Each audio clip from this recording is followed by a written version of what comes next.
Sejam novamente bem-vindos ao canal 500 Exercícios de Matemática para Gabaritar no Enem. Eu sou o professor Nelson Fujita e iremos ver hoje a nossa videoaula de número 46. Iremos abordar questões importantes que já caíram nas provas do Enem, envolvendo estatística e cálculo de probabilidades. Antes de abordarmos as questões de hoje, vamos retomar aquele conceito importante do que se quer e do que se tem. O que se quer? A pergunta que deve ser feita quando interpretamos o enunciado de um exercício de matemática para encontrarmos o que é pedido para se resolver o mesmo. E o que se tem? A pergunta que deve ser feita quando interpretamos o mesmo enunciado para encontrarmos o que é dado para se resolver o mesmo. Com o que se quer e com o que se tem, é mais fácil de elaborarmos uma estratégia para a resolução da questão. Vamos para a primeira de hoje, então. No ano de 2018, a questão 150 diz o seguinte: numa escola com 1.200 alunos foi realizada uma pesquisa sobre o conhecimento desses em duas línguas estrangeiras, inglês e espanhol. Essa pesquisa constatou-se que 600 alunos falam inglês, 500 falam espanhol e 300 não falam qualquer um desses idiomas. Escolhendo-se um aluno dessa escola ao acaso e sabendo-se que ele não fala inglês, qual a probabilidade de que esse aluno fale espanhol? E são dadas 5 alternativas, vamos ver qual delas é a correta. O que se quer? Qual a probabilidade que um aluno que fala espanhol não fale inglês? O que se tem? Informações da pesquisa. Total de alunos da escola, 1.200. Alunos que falam inglês, 600. Alunos que falam espanhol, 500. Alunos que não falam nem inglês, nem espanhol, 300. Vamos à resolução. Então, a primeira coisa que nós vamos relembrar é o conceito de probabilidade. A probabilidade de um evento A, vamos chamar de P de A, é N de A dividido por N de T, onde quem é N de A? É o número de eventos prováveis de ocorrer esse evento. E N de T é o número de eventos possíveis totais onde ele poderia atuar. De um modo geral, então, a probabilidade é o número de elementos de um determinado conjunto que são favoráveis para aquele evento. E o NT é o espaço, chamado espaço amostral, que contém todos os elementos que poderiam ser possíveis ocorrer esse evento. Então, NA sobre NT. Casos favoráveis pelos casos totais. Isso chama-se probabilidade, ok? Então vamos lá. Se somarmos os que falam inglês com os que falam espanhol, e mais ainda os que não falam nem inglês nem espanhol, vamos verificar que essa soma vai dar 1.400, bem acima dos 1.200 da escola. Então, por que isso está acontecendo? Que provavelmente alguns deles falam inglês e espanhol, ok? Então vamos lá. Isso significa que essa diferença, que é 200, 1.400 menos 1.200, falam inglês e também espanhol. E fazem parte simultaneamente desses dois grupos, os que falam inglês e os que falam espanhol. Muito bem. Mas o exercício pede que a gente encontre a probabilidade de um aluno que fale espanhol e não fale inglês. Então vamos lá. Alunos que falam exclusivamente espanhol e não inglês serão os 500 que falam espanhol, que está aqui na pesquisa, menos esses 200 que também falam inglês. Então, os que falam exclusivamente espanhol serão, na realidade, 300 alunos. Então, o número de casos favoráveis para esse cálculo de probabilidades é 300. E qual é o espaço amostral? Ou seja, qual é o número de eventos possíveis totais?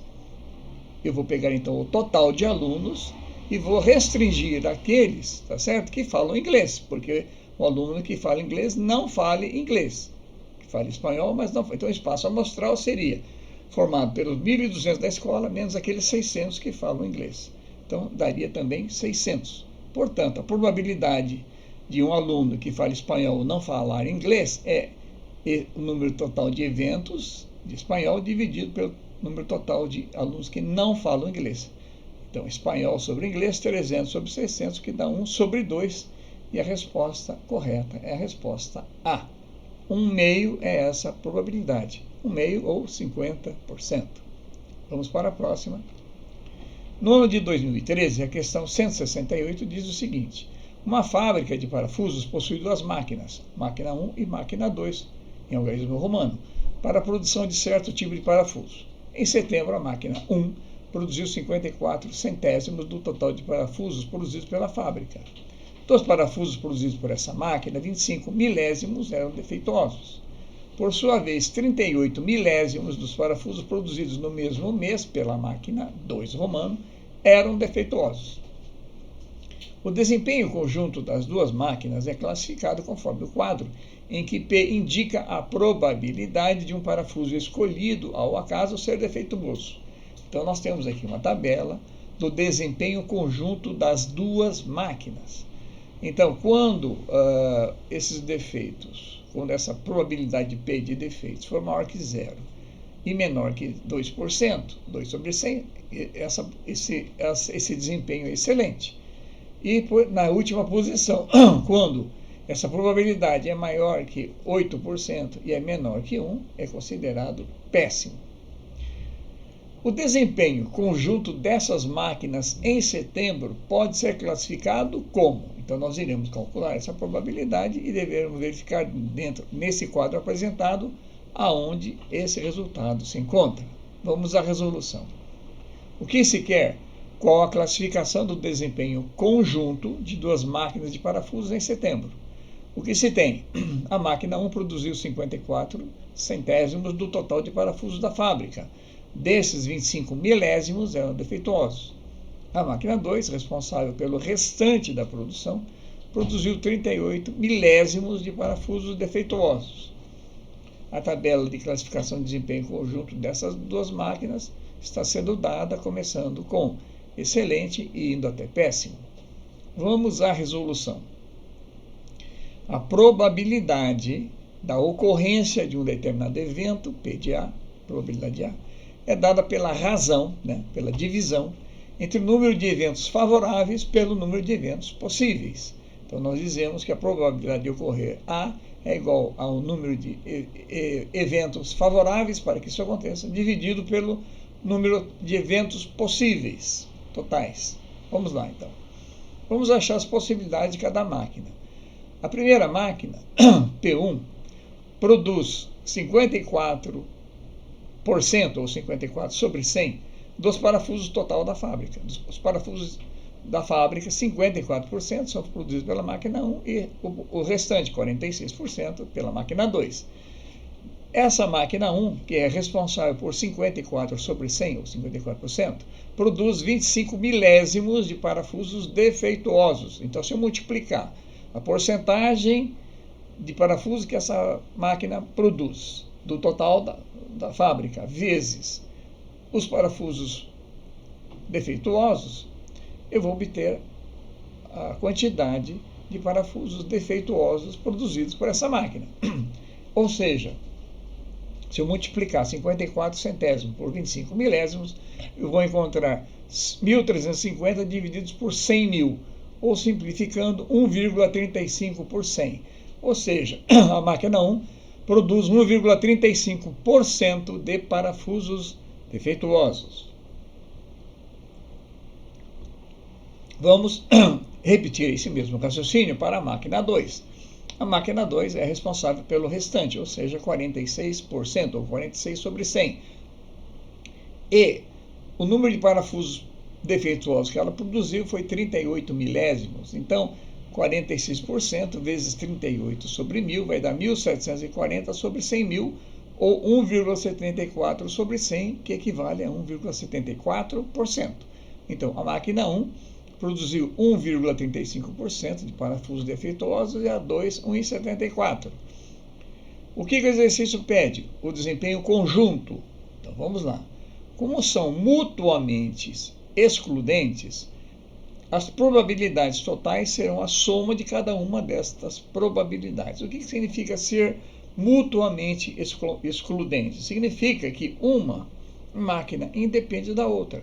os resultados que nós encontramos por uma máquina não dependem da segunda, tá certo? E vice-versa. O que ocorrer com a máquina 2 não importa. A única coisa que nós sabemos é que quase metade da produção é feita pela máquina 1 e a outra metade, praticamente, é feita pela máquina 2. Portanto, vamos somar essas probabilidades para encontrarmos a probabilidade do desempenho conjunto. Então, somando 1,35 com 1,74, vamos encontrar 3,909%, 3,09 sobre 100. Olhando aqui na tabela de desempenho, entre 0 e 2% é excelente, entre 2% e 4% é bom. Opa, então está aqui, 3,09 está entre 2 e 4, e, portanto, é classificado como um desempenho bom, e a resposta correta é a resposta B. Ok? Essa é mais fácil, mas é importante lembrar que, neste caso, somam-se as probabilidades por serem mutuamente excludentes. Vamos para a próxima. No ano de 2013, a questão 169 diz o seguinte: considere o seguinte jogo de apostas. Numa cartela com 60 números disponíveis, um apostador escolhe de 6 a 10 números. Dentre os números disponíveis, serão sorteados apenas 6. O apostador será premiado caso os 6 números sorteados estejam entre os números escolhidos por ele numa mesma cartela. O quadro apresenta o preço de cada cartela de acordo com a quantidade de números escolhidos. Então, nós temos aqui uma tabela em que os jogos podem ser de 6, 7, 8, 9 ou 10 jogos, e se eu fizer um desses tipos de jogos, eu vou pagar os seguintes valores: 2 para 6 jogos, 7, R$12, 8, R$40, 9, R$125 e 10, R$250. 5 apostadores, cada um com R$500 cada para apostar, fizeram as seguintes opções. Arthur apostou 250 cartelas com 6 números. Bruno, 41 cartelas com 7 números e 4 cartelas com 6 números escolhidos. Caio, 12 cartelas com 8 números escolhidos e 10 cartelas com 6 números escolhidos. E Douglas, 4 cartelas com 9 números escolhidos e Eduardo, 2 cartelas com 10 números escolhidos. Os 2 apostadores com maiores probabilidades de serem premiados são, e são dadas as 5 alternativas. Vamos ver qual delas é a correta. O que se quer? Qual ou quais os 2 apostadores com maiores probabilidades dentre os outros 5 de acertar o prêmio dessa loteria. O que se tem? Bom, o que está escrito aqui significa que se eu tenho 60 números disponíveis e vão produzir um resultado com 6 números, isso se chama Sena, ou Mega Sena, como nós estamos acostumados a conhecer isso aqui no Brasil, tá certo? Então, o que eles estão mostrando é uma cartela de tipo Mega Sena, onde você pode jogar 6 jogos, 7 jogos, 8, 9 ou 10 jogos, ok? Cada um dos amigos receberam o mesmo valor em dinheiro para apostar e cada um deles escolheu uma opção de jogo. Vamos ver qual deles teve maior probabilidade para ganhar. Então, vamos lá. O que se tem? Cartelas com 60 números disponíveis, onde um apostador pode jogar de 6 a 10 números. E temos uma tabela de preços destas apostas. 5 jogadores fizeram as seguintes opções de jogo com R$500 recebidos. Arthur, 250 cartelas de 6 números.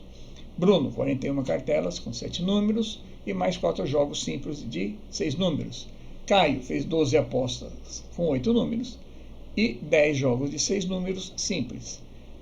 Douglas fez 4 jogos combinados de 9 números e Eduardo fez 2 jogos com 10 números. Ok? Muito bem, então vamos ver quais as probabilidades de cada um deles. Vamos lá.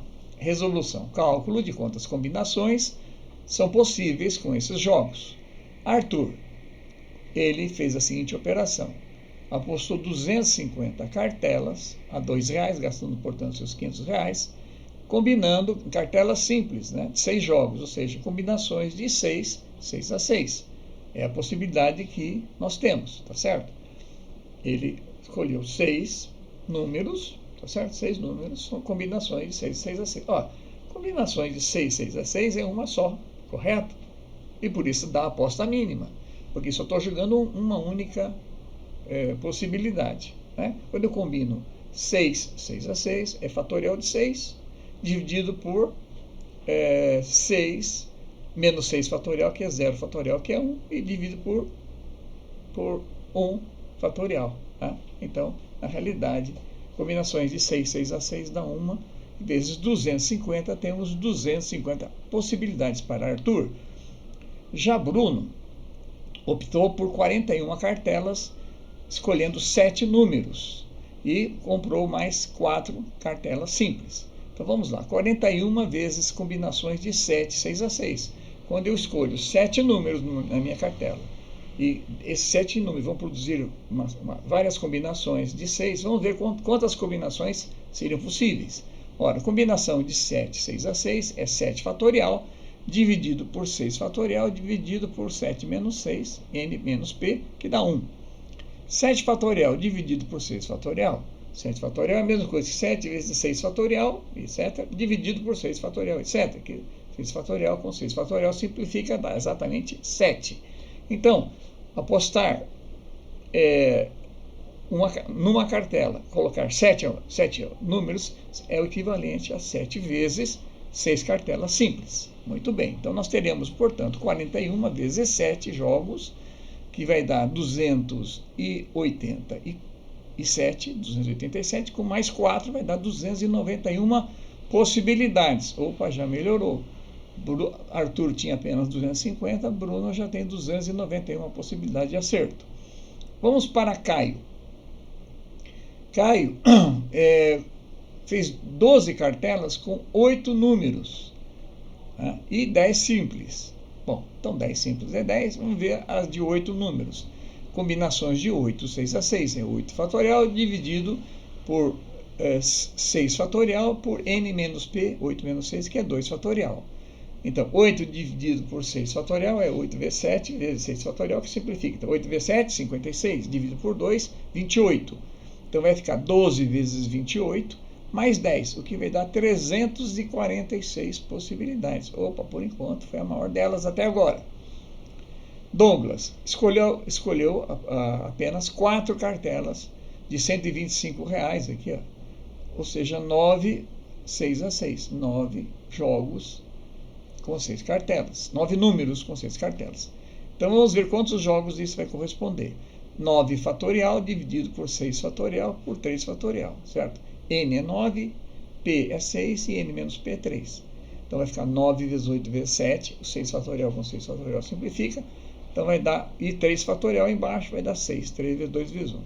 9 vezes 8 vezes 7 sobre 6, né? Então vai ficar 12, esse cálculo aqui, vezes 7. 9 vezes 8, 72 por 6 dá 12, vezes 7, e vezes o 4 está lá fora. Então vai ficar 4 vezes 12, vezes 7, vai dar 336 possibilidades, né? Um pouquinho abaixo de Caio. Vamos ver o último jogador, que foi Eduardo. Ele escolheu a carteira, a maior possibilidade de jogos aqui, que são uma cartela com 10 jogos. Comprou apenas 2 delas, gastando seus R$500. Então aí ficou, quantos jogos nós vamos ter? 10 fatorial, vezes dividido por 6 fatorial e n menos p, 10 menos 6, 4 fatorial, certo? Expressão de fatorial. Combinações é n fatorial dividido por n menos p fatorial vezes p fatorial. Muito bem, então 10 fatorial dividido por 6 fatorial é 10 vezes 9 vezes 8 vezes 7 vezes 6 fatorial, que simplifica, fica 10 vezes 9 vezes 8 vezes 7, e 4 fatorial dá 24. 4 vezes 3, 12, vezes 2, 24. Fazendo esse cálculo, vamos encontrar 420 possibilidades. Então, a possibilidade de você optar, de investir todo o dinheiro comprando apenas 2 cartelas, mas podendo escolher 10 jogos, é a que dá, nesse exercício, o maior número de probabilidades. Portanto, a resposta correta é a resposta A. Caio e Eduardo foram os que conseguiram o maior número de probabilidades. Muito bem. Alguém pode perguntar, mas professor, se eu jogar 7 cartelas e pagar R$12, ou jogar 8, uma cartela com 7 jogos, pagar 12, ou uma cartela com 8 jogos e pagar 40, por que a chance é diferente? Por que jogando, nesse caso, por exemplo, 10 cartelas de 250 é diferente do que jogar na primeira opção que Arthur fez, jogando 250 jogos de uma só vez? Por que isso deu 420 possibilidades contra 291? Bom, então aí vem a resposta para vocês. Não precisa fazer isso, porque na realidade não existe essa diferença. O que ocorre é que, vamos dizer assim, o exercício, de uma forma marota, colocou uma tabela que não corresponde à tabela que a loteria da Caixa cobra. Nesse exemplo aqui, olha, se eu fizesse 6 jogos, seria R$2. Se eu fizesse 7 jogos, eu iria pagar 14. Se eu fosse fazer 8, eu pagaria 56. E assim por diante. Portanto, o que está aí como exercício não corresponde à realidade. É por isso que deu essa discrepância. Senão, todos os valores seriam de igual probabilidade. Ok? Vamos para a próxima. No ano de 2013, a questão 146 diz o seguinte: uma loja acompanhou o número de compradores de 2 produtos, A e B, durante os meses de janeiro, fevereiro e março de 2012. Com isso, obteve este gráfico. Então, gráfico de número de compradores dos produtos A, que está em negrito, e os produtos B, que está em cinza, nos meses de janeiro, fevereiro e março. Então, vamos lá. A loja sorteará um brinde entre os compradores do produto A e outro brinde entre os compradores do produto B. Qual a probabilidade de que os 2 sorteados tenham feito suas compras em fevereiro de 2012? Então, vamos lá ver qual é dessas respostas a correta. O que se quer? Qual a probabilidade dos 2 sorteados serem de compradores de fevereiro de 2012? O que se tem? Um gráfico mostrando a evolução dos compradores de produtos A e B em janeiro, fevereiro e março, sendo respectivamente compradores de A no mês de janeiro 30, mês de janeiro 10, fevereiro 30 e março 60. De B, janeiro 20, fevereiro 20 e março 80. A loja sorteará um brinde entre os 100 compradores de A, 10 mais 30, 40 mais 60, dá 100, e outro brinde vai ser sorteado entre os 120, 20 mais 20 mais 80, compradores de B. Então vejam aqui que a quantidade de compradores de B foi maior que a de A. Vamos à resolução. A probabilidade da ocorrência de um determinado evento, P de A, é dada pela razão entre o número de eventos favoráveis pelo número de eventos possíveis. A probabilidade, então, é o número de eventos favoráveis dividido pelo número de eventos possíveis. Quantos foram os eventos favoráveis para A no mês de fevereiro? Foram 30. E qual é o número de eventos possíveis? Os 100. Nós temos 100 compradores durante esses 3 meses. Portanto, 30 dividido por 100, que dá 3 sobre 10, ou 30%. E as probabilidades dos compradores do produto B é da mesma maneira, favoráveis a os que compraram em fevereiro, dividido pelo total. Os que compraram em fevereiro foram 20, dividido pelo total, 120. Eventos favoráveis, 20, e total, 120. 2 sobre 12. Então, a probabilidade de alguém que comprou em fevereiro esse produto de ser sorteado, a probabilidade é de 3 em 10, ou 30%. E quem comprou o produto B, a probabilidade é de 2 em 12, ou de 1 para 4. Porém, A e B são eventos independentes, são mutuamente exclusivos, eles não dependem um do outro, tá certo? Então, uma mesma pessoa pode ter comprado um produto A e essa mesma pessoa comprou um produto B. Então, ela tem chance de ganhar por A e por ganhar por B. Então, a probabilidade de A e B acontecerem, ambos acontecerem, então é o resultado do produto dessas possibilidades. Então, no caso, não é um ou outro, é sim um e outro. Ambos têm que acontecer em fevereiro. Os sorteados não podem ser de outro mês. Tem que ser de fevereiro, tanto quem comprou A como comprou. Então, eu tenho que multiplicar essas probabilidades. Então, é 3 décimos, ou 30%, vezes 2 dozeavos, o que vai dar 6 120avos, o que vai dar uma probabilidade em 20, ou cerca de 5%. Ok? E a resposta correta é a resposta A. Ok? Ficou claro? Vamos para a próxima. No ano de 2014, a questão 158 diz o seguinte: para analisar o desempenho de um método diagnóstico, realizam-se estudos em populações contendo pacientes sadios e doentes. 4 situações distintas podem acontecer nesse contexto de teste. 1. O paciente tem a doença e o resultado do teste é positivo. 2. O paciente tem a doença e o resultado do teste é negativo. 3. O paciente não tem a doença e o resultado do teste é positivo. 4. O paciente não tem a doença e o resultado do teste é negativo. Só para esclarecer, por que pode o doente ter a doença e não dar positivo para a doença? Porque o teste falhou. O teste tem um percentual de erros, né? Há um percentual de erros. Então a pessoa pode estar com uma determinada doença, né? Faz o teste para diagnosticar se ele está com a doença, e o teste, por uma questão de falha, ou de uma aplicação, ou por um outro fator, não registrou como doente. E vice-versa, ele pode não estar doente e o teste dizer que ele está. Então, quando isso acontece, normalmente se faz um segundo teste, ou se faz um outro tipo de exame para conferir se a doença está presente ou não. Então, vamos lá.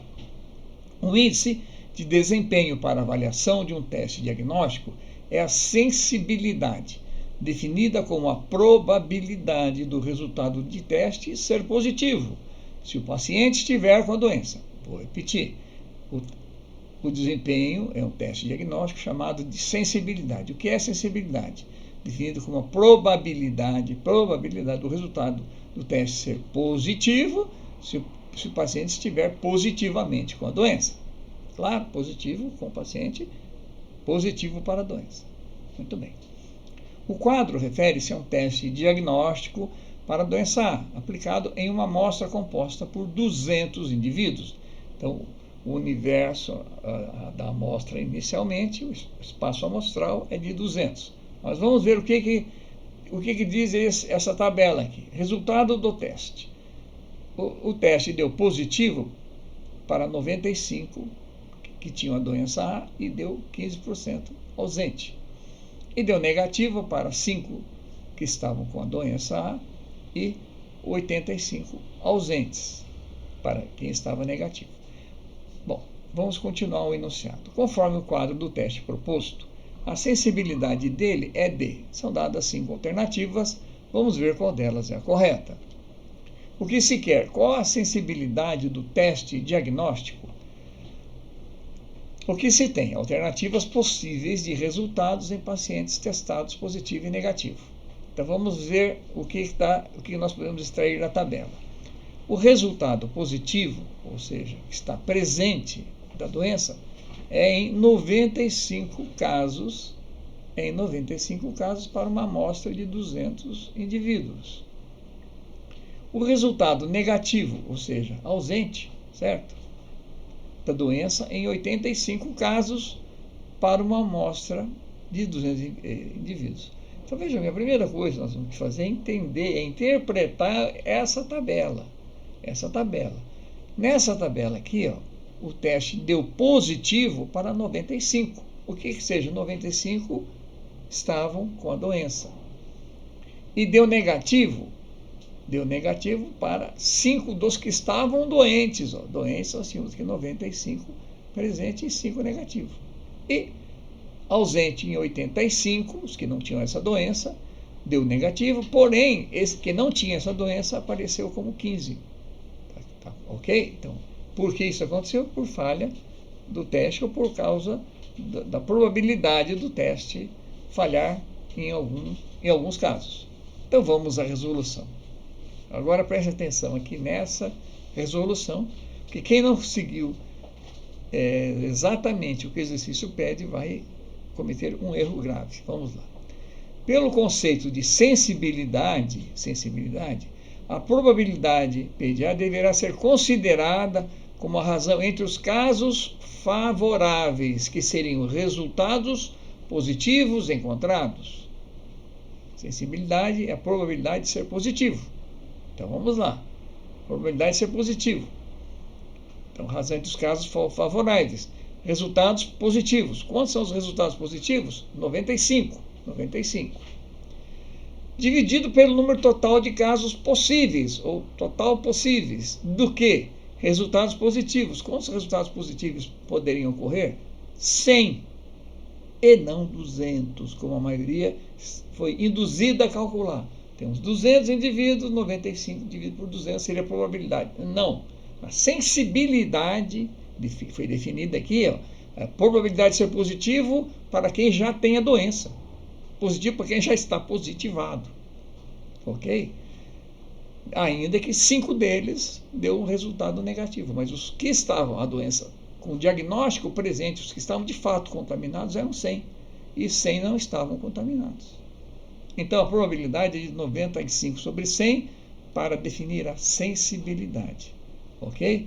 Não podemos efetuar 95 sobre 200, pois em apenas 100 pacientes a doença estava presente e não nos 200. Portanto, essa probabilidade, essa sensibilidade é de 95% e a resposta é a resposta E.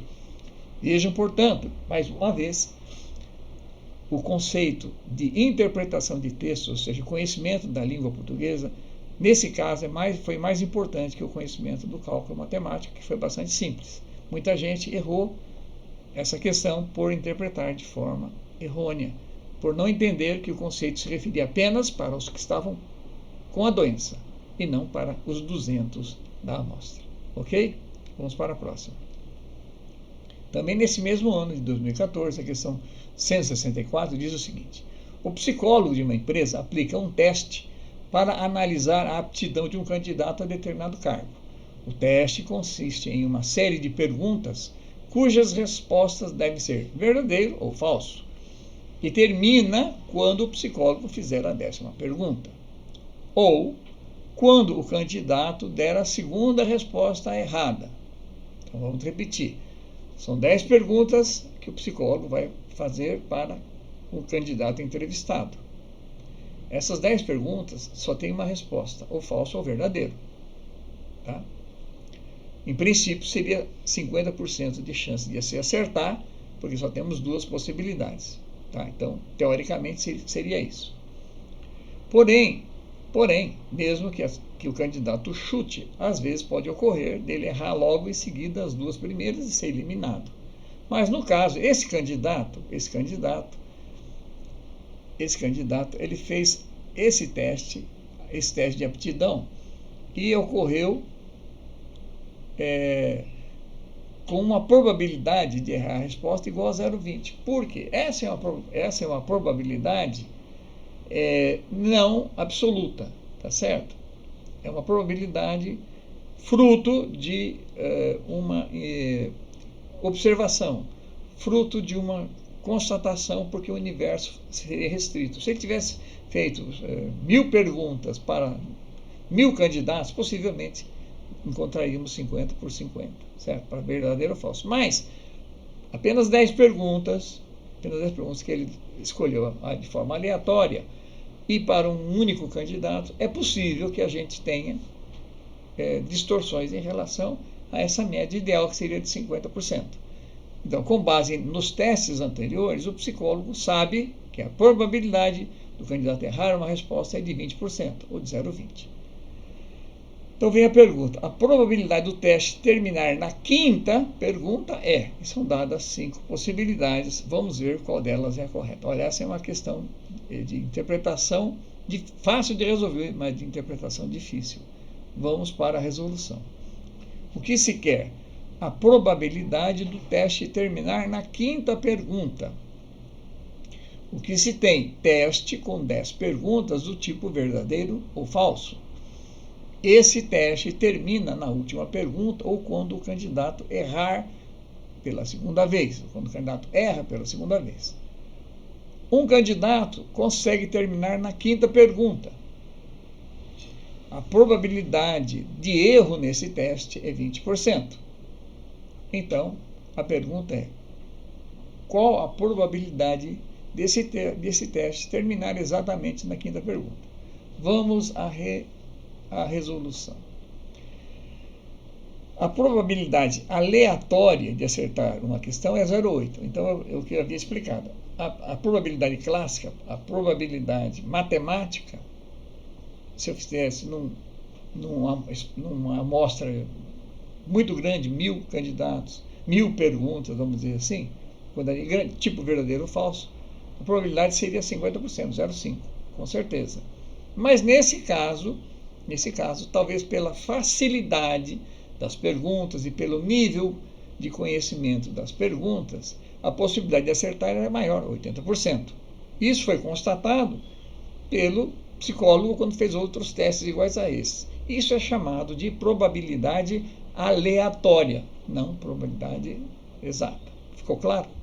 Muito bem. Então o exercício não falou nesse termo, mas é só para que vocês tenham noção disso. Porque a expectativa seria de 50% para falso ou para verdadeiro. Muito bem, vamos lá então. Nas primeiras 4 questões, o candidato só poderá errar uma. Por que só pode errar uma? Porque se ele errar 2, ele é eliminado antes de chegar na 5ª pergunta. Ele vai ser eliminado na 5ª pergunta, na segunda resposta errada. Portanto, ele só pode errar uma. Então, nas 4 primeiras questões, o candidato só poderá errar uma em 4 possibilidades. E tem que acertar todas as 3 restantes. Nas 4 perguntas, uma delas ele vai errar e tem que acertar obrigatoriamente as outras 3. Assim, a possibilidade de ele errar em uma questão é 4 vezes 0,2. Se a possibilidade de acerto dele é 0,8, a de erro é 0,2. Como ele vai responder 4 questões, a chance de errar é 1 vezes 2 vezes 3 vezes 4. É 4 vezes 0,2. Cada uma delas dá 0. Então vai dar 0,8 a possibilidade de errar uma questão dentre as 4. Então é 80%. A probabilidade dele errar uma apenas nas 4. E a possibilidade de acertar as 3. As 3 será 80% cada uma. Então 80% vezes 80% vezes 80%. 0,8 vezes 0,8 vezes 0,8, que dá 0,8 ao cubo. Tá certo? Esse número não é 0,8 mais 0,8 mais 0,8. É 0,8 vezes 0,8, que vai dar 64 ou 64%. Veja que cada vez que eu multiplico por 0,8, estou reduzindo em 20% a chance que ele já tinha. Ele tinha 80%, passou a ter 64%, e se eu der mais um desconto de 20%, ele vai cair para em torno de 50% essa chance. Ok? Muito bem, então vamos lá. Na 5ª questão, o candidato deverá obrigatoriamente errar. Na 5ª questão, o candidato deverá obrigatoriamente errar. Então veja bem que para ele conseguir êxito até a 4ª questão, ou seja, de errar apenas uma e acertar as outras 3, a probabilidade dele seria 0,8, que era errar uma, vezes 0,8 elevado ao cubo, que vai dar 0,8 elevado à 4ª. Então, para ele chegar na 4ª questão com essa condição, ele teve uma probabilidade de 0,8 elevado à potência 4. Muito bem. Na 5ª questão, o candidato deverá obrigatoriamente errar. Então, essa probabilidade é 0,2 e ponto. Portanto, a probabilidade desse teste seminar na 5ª pergunta será 0,2 vezes a probabilidade anterior dele ter conseguido se manter ainda sem estar eliminado nas 4 questões, que é 0,8 elevado a 4. Então, nós vamos ter 0,2 vezes 0,8 elevado a 4. 0,8 elevado a 4 é a mesma coisa que 0,64 elevado ao quadrado. Fazendo esse cálculo aproximado, vai dar 0,41. Portanto, 0,2 vezes 0,41 dá 0,082, que é a resposta B, 0,08192. Ficou claro? Então, vejam bem que esse teste envolve 2 conceitos. As 2 possibilidades, verdadeiro ou falso, podem ocorrer, certo? Elas são mutuamente excludentes, ou verdadeiro ou falso. Quando são mutuamente excludentes, eu vou multiplicando essas probabilidades, tá certo? Então, primeira probabilidade dele errar apenas uma. Depois a segunda probabilidade de acertar as 4. Multiplico as 3. Multiplico todas elas. Tem uma probabilidade que ocorreram nessas 4 primeiras perguntas. Para a 5ª pergunta, ele tem que errar. Então, a probabilidade de 0,2 vezes isso deu, portanto, uma probabilidade de 8%, 8,2% de ele conseguir chegar até a 5ª pergunta inteira. Vamos para a próxima. No ano de 2015 diz o seguinte: o HPV é uma doença sexualmente transmissível. Uma vacina com eficácia de 98% foi criada com o objetivo de prevenir a infecção por HPV e, dessa forma, reduzir o número de pessoas que venham a desenvolver câncer de colo de útero. Uma campanha de vacinação foi lançada em 2014 pelo SUS para um público-alvo de meninas de 11 a 13 anos de idade. Considera-se que em uma população não vacinada, o HPV acomete 50% desse público ao longo de suas vidas. Em certo município, a equipe coordenadora da campanha decidiu vacinar meninas entre 11 e 13 anos de idade, em quantidade suficiente para que a probabilidade de uma menina nessa faixa etária, escolhida ao acaso, vir a desenvolver essa doença seja no máximo de 5,9%. Houve 5 propostas de cobertura de modo a atingir essa meta. Então, vamos reler algumas coisas importantes disso aqui. Então, o HPV é um vírus, existe uma vacina para isso, a eficiência da vacina é 98%. Essa doença acomete 50% das meninas de 11 a 13 anos de idade ao longo da vida delas. Então, a intenção é vacinar quando elas têm entre 11 e 13 para se livrar dessa doença. Mas há um risco de ter? Há um risco de ter, porque a vacina só tem eficácia de 98%, ou seja, 2% pode não imunizar. Segundo,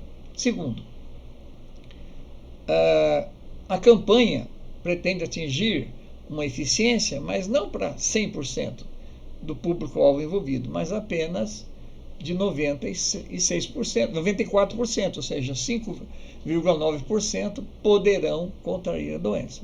Essa é uma estimativa de controle que foi estabelecido, né? Bom, continuando a leitura. Houve 5 propostas de cobertura de modo a atingir essa meta. Uma proposta 1, vacinação de 90% do público-alvo. Uma 2, vacinação de 55,8%. A proposta 3, vacinação de 88,2%. A proposta 4, vacinar 49%. E a proposta 5, vacinar 95,9%.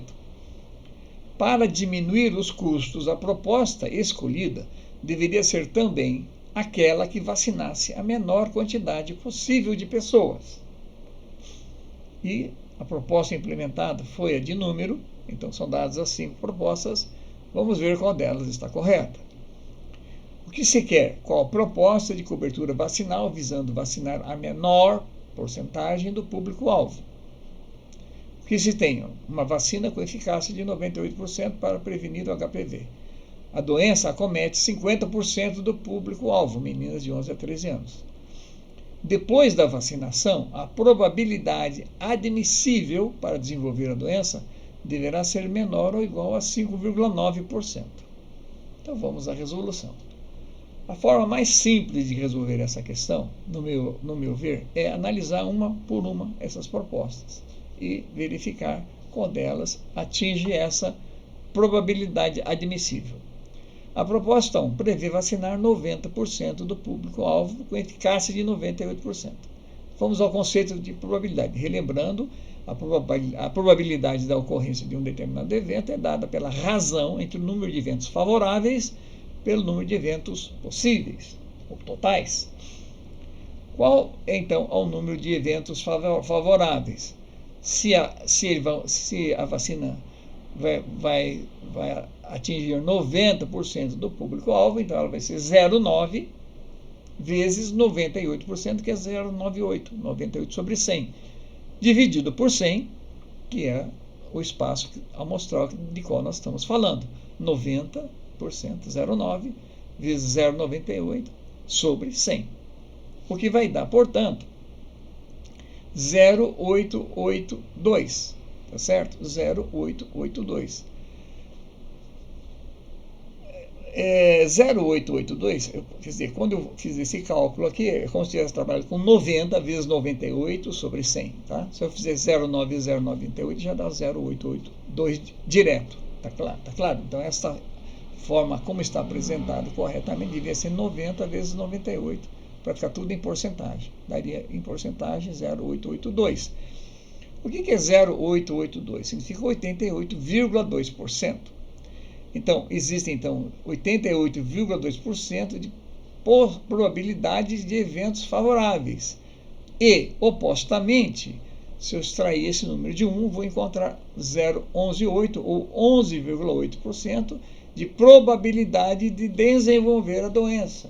Então, veja bem, o exercício não está fazendo referência a quantidade de eventos favoráveis, e sim de eventos desfavoráveis daquelas pessoas que futuramente poderão contrair a doença.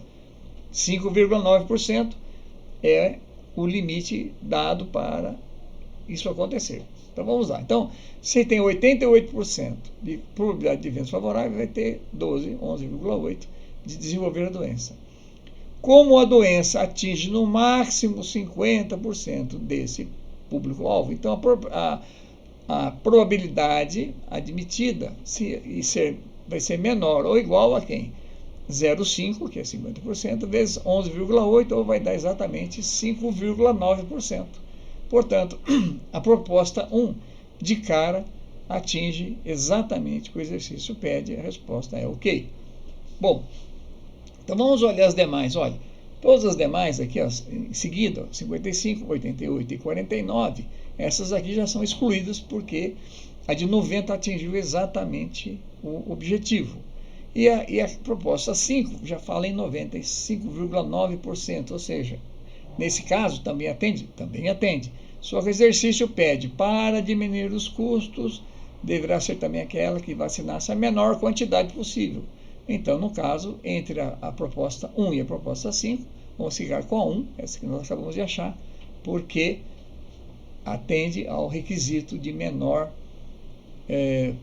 a menor porcentagem do público-alvo. Então, temos que vacinar 90% do público-alvo para atingir esse risco de que haja uma contração da doença, se possa contrair essa doença, em no máximo 5,9%.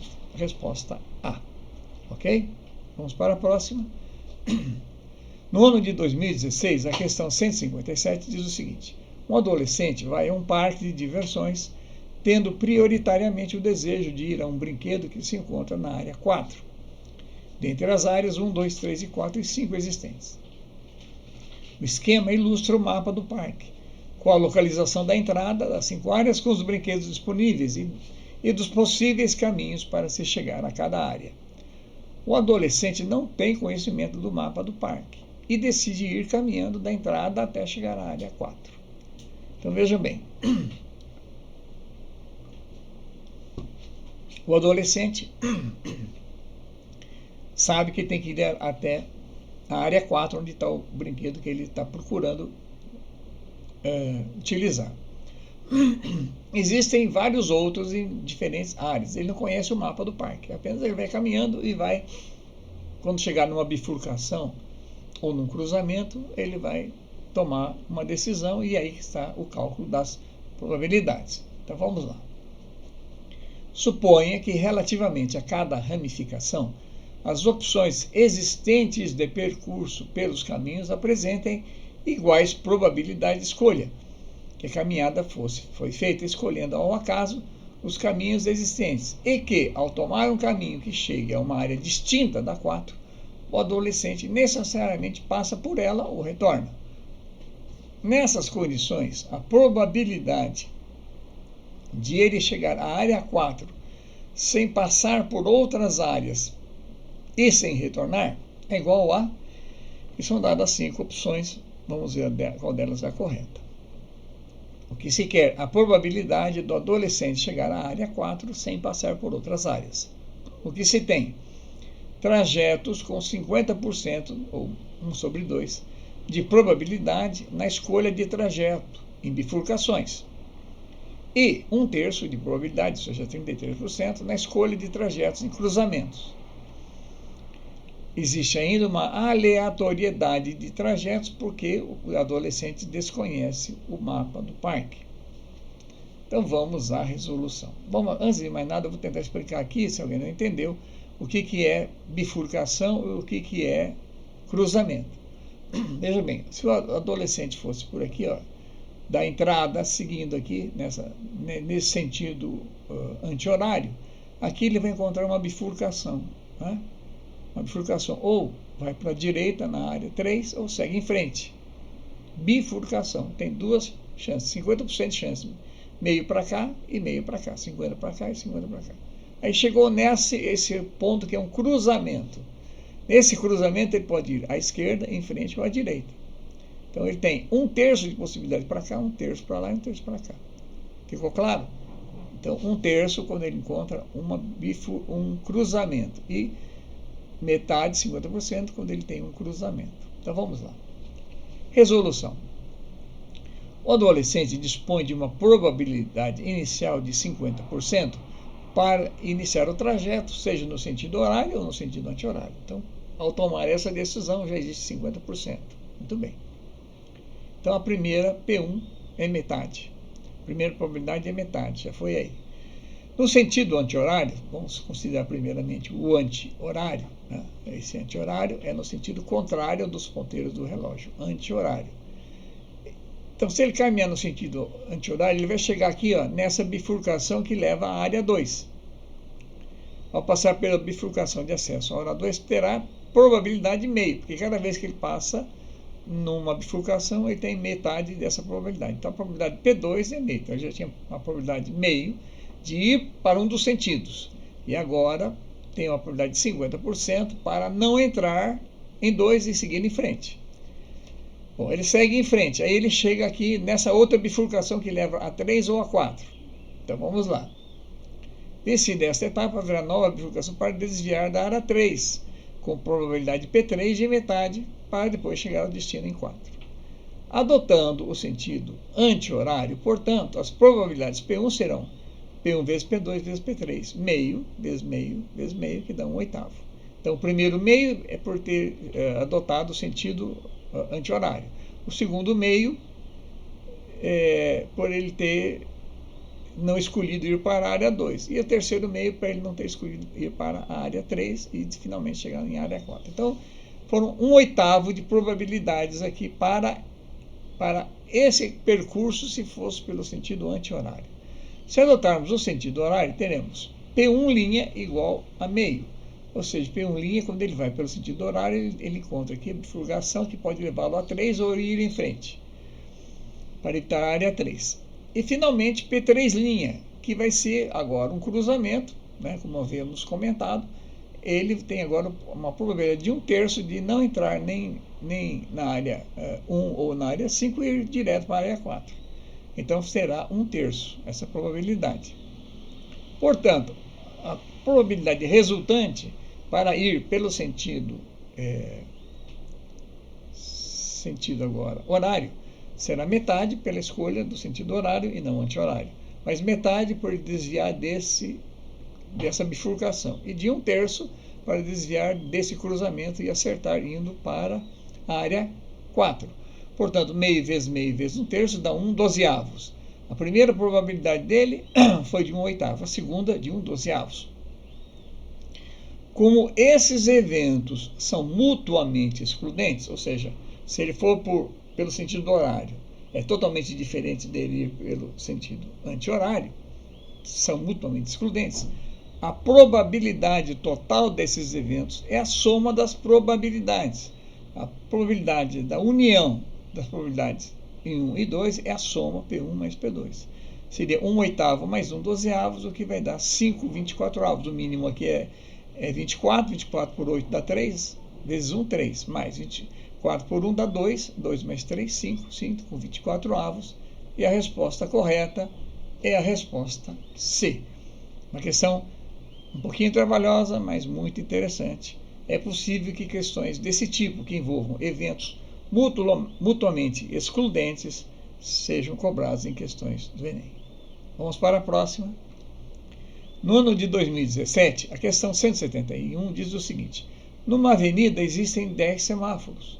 Por causa de uma pane no sistema, os semáforos ficaram sem controle durante 1 hora e fixaram suas luzes unicamente em verde ou vermelho. Os semáforos funcionam de forma independente. A probabilidade de acusar a cor verde é 2/3 e a de acusar a cor vermelha é de 1/3. Uma pessoa percorreu a pé toda essa avenida durante o período da pane, observando a cor da luz de cada um desses semáforos. Qual a probabilidade de que essa pessoa tenha observado exatamente um sinal na cor verde? São dadas 5 alternativas, vamos ver qual delas é a correta. O que se quer? Qual a probabilidade desta pessoa ter observado exatamente um sinal de cor verde? Temos uma avenida com 10 semáforos.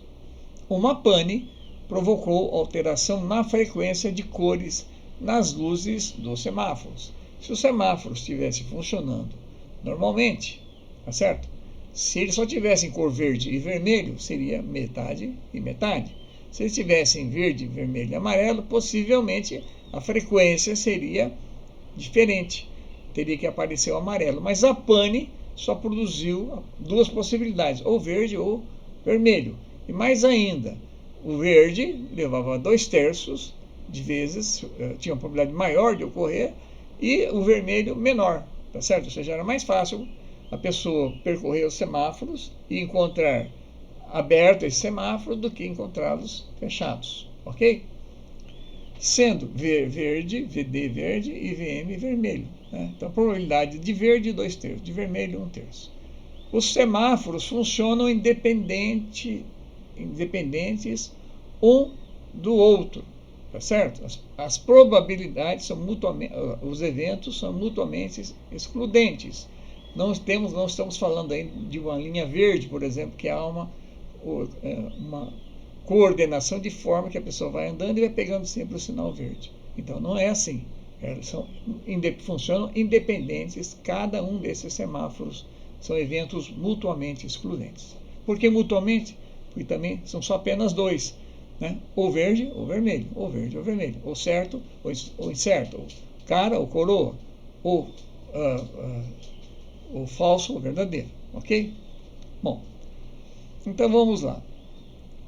Conceito: probabilidade binomial ou probabilidade em distribuição binomial é aquela em que cada tentativa tem exclusivamente como resultado duas possibilidades, sucesso ou fracasso. Por exemplo, cara ou coroa. O jogo pegar uma moeda e lançar para cima, cara ou coroa, tá certo? É uma probabilidade binomial, porque só tem apenas duas possibilidades. Nesse caso do semáforo, como a cor amarela não existe ou foi suprimida pela pane, cai-se numa situação de probabilidade binomial, de sucesso ou fracasso. E cada tentativa, como eu havia já dito no início, é independente das demais, são mutuamente excludentes, ok? Neste caso, existe uma fórmula para o cálculo da probabilidade binomial que vocês têm que decorar ou guardar. A probabilidade de ocorrer um resultado X é a combinação de resultado X que eu queira acertar, por exemplo, cor verde ou cor vermelha, etc. É a combinação de nx a x, p elevado a x, vezes q elevado a nx, onde combinação de nx a x é a combinação de n tentativas com x resultados. Quais são as tentativas? São semáforos, são 10 semáforos, serão 10 tentativas que o pedestre vai caminhar, essa pessoa vai caminhar para verificar. Então, N, 10.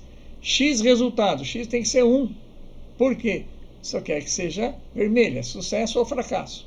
Nesse caso, só tem um resultado possível. P é a probabilidade de sucesso em uma única tentativa. P, probabilidade de sucesso. E Q, a probabilidade de fracasso ou de falha, também uma única tentativa. Tá claro? Então, esta fórmula, ela considera, primeiro, a combinação das N tentativas que eu vou fazer. No caso, são 10 semáforos que eu vou tentar acertar a cor dele, verde. P, a possibilidade de sucesso. Q, a probabilidade de insucesso. Potência X, que é o número de sucessos que eu pretendo atingir, fracasso ou sucesso, e N menos X. Então, vamos lá. Como são 10 semáforos, N é igual a 10, e existe apenas um resultado de sucesso, que é o verde. Então, X é igual a 1. Então, a probabilidade de ocorrer esse evento, 1, verde, unicamente, combinações de 10, 1 a 1, tá certo? N 1 a 1, vezes a probabilidade de P minúsculo, que é de 1, né? É um sucesso ou um fracasso, vezes a probabilidade de errar, que é o vermelho, 1/3, de quantas vezes 10 menos 1? Está aqui, ó, que N menos X, 10 menos 1. Isso vai ser igual a combinações de 10, 1 a 1, que é 10 fatorial, dividido por 9 fatorial, vezes 1 fatorial, né? Que é 1. 10 fatorial dividido por 9 fatorial simplifica, 10 vezes 9 fatorial vai sobrar apenas 10 aqui, 10. Depois, 2/3 elevado a 1 é 2/3. E 1/3 elevado a 9 é 1 sobre 3 elevado a 9, que multiplicado por esse 3 que ficou no denominador, vai dar 1 sobre 3 a 10. Portanto, fazendo esse cálculo, vamos encontrar 20 dividido por 3 à potência 10, que é, por acaso, exatamente a resposta A. 2 vezes 10 dividido por 3 a décima. Vejam também um outro tipo de probabilidade que pode ser cobrado nas futuras provas do Enem. Probabilidade binomial. Ok? Vamos para a próxima. No ano de 2017, também a questão 155 diz o seguinte: a figura ilustra uma partida de campo minado, o jogo presente em praticamente todo o computador pessoal. 4 quadrados em um tabuleiro de 16 por 16 foram abertos, e os números em suas faces indicam quantos dos seus 8 vizinhos contêm minas a serem evitadas. O número 40, no canto inferior direito, é o número total de minas no tabuleiro, cujas posições foram escolhidas ao acaso de forma uniforme, antes de se abrir qualquer quadrado. Em uma próxima jogada, o jogador deve escolher dentre os quadrados marcados com as letras P, Q, R, S e T, um para abrir, sendo que deve escolher aquele com a menor probabilidade de conter uma mina. O jogador deverá abrir o quadrado marcado com a letra P, Q, R, S ou T. Vamos à resolução. O que se quer? A letra que o jogador deve escolher com menor probabilidade de quadrado conter uma mina. Então nós temos aqui, olha, um tabuleiro, uma tabela, um tabuleiro contendo 16 por 16 ou 256 quadrados. Então vamos lá, o que se tem? Tabuleiro contendo 16 vezes 16 ou 256 quadrados. Existem 5 letras distribuídas neste tabuleiro, sendo 4 vizinhas a quadrados abertos com informações de minas ao seu redor. Então tem aqui o número 2, ó, tem informação de que existem 2 minas ao redor dele. Nessas 8 casas em voltas do número 2, existem 2 minas. E aqui eu tenho uma letra P, que eu posso escolher ou não. Depois temos aqui 8 números ao redor da letra 1, do número 1. Está aqui a letra Q. Significa que temos aqui um quadrado nesses 8 possíveis aqui, ó. Aqui 2 quadrados nos 8 possíveis. Aqui 3 quadrados nos 8 possíveis, onde está a letra Q. E 4 quadrados, onde está a letra S. E a letra R está aqui no meio do tabuleiro, sem nenhuma consideração vizinha. Então, o tabuleiro contém 256 quadrados, 5 letras distribuídas, 4 vizinhas a quadrados e 40 minas escondidas distribuídas nesse tabuleiro. O enunciado diz que esse número 40 que está aqui, ó, é o número 40, o número 40 no canto inferior direito é o número total de minas no tabuleiro. Então, nós temos um total de 40 minas escondidas distribuídas neste tabuleiro. O que nós queremos mesmo é encontrar a letra que tenha menor risco de explodir, menor probabilidade de conter uma mina, menor risco de explodir. Então vamos lá. As letras colocadas no entorno dos números expostos de minas possuem as seguintes probabilidades: a letra Q, 1 em 8, a letra P, 2 em 8 possíveis, a letra T, 3 em 8 possíveis e a letra S, 4. Existem 4 minas em 8 possíveis aqui, em torno de 4, né? Ao redor de 4, onde está a letra S. Portanto, entre esses 4, quem é que tem a menor probabilidade para explodir? A letra Q, porque só tem uma mina aqui do lado dela, o resto tem mais. Então, dessas, Q é de menor probabilidade. Resta comparar Q com a letra independente R. A letra R está fora dessa situação de risco. R está isolado no meio tabuleiro. Existem 40 minas, das quais 10 são vizinhas das outras letras. Tá claro? Ó. Tem 3, tem 4, 7, 1, 8 e 2, 10. Então existem 10 minas aqui, ó, onde estão localizadas essas 4 outras letras. Portanto, aqui vão sobrar quantas que R pode acertar? Não 40, são 30 agora. 40 menos 10, 30 minas favoráveis. Das 256 casas, descontaremos as do entorno dos quadrados abertos. Veja bem, se eu pegar esse bloquinho aqui, ó, da letra Q, fica mais fácil. Quantos eu tenho aqui? 9. 3. 1, 2, 3, 4, 5, 6, 7, 8, 9, incluído o quadrado que está aberto. Então, tenho 9, mais 9, mais 9, mais 9. 4 vezes 9, 36 quadrados que já estão, que vão estar excluídos de onde está a letra R. Certo?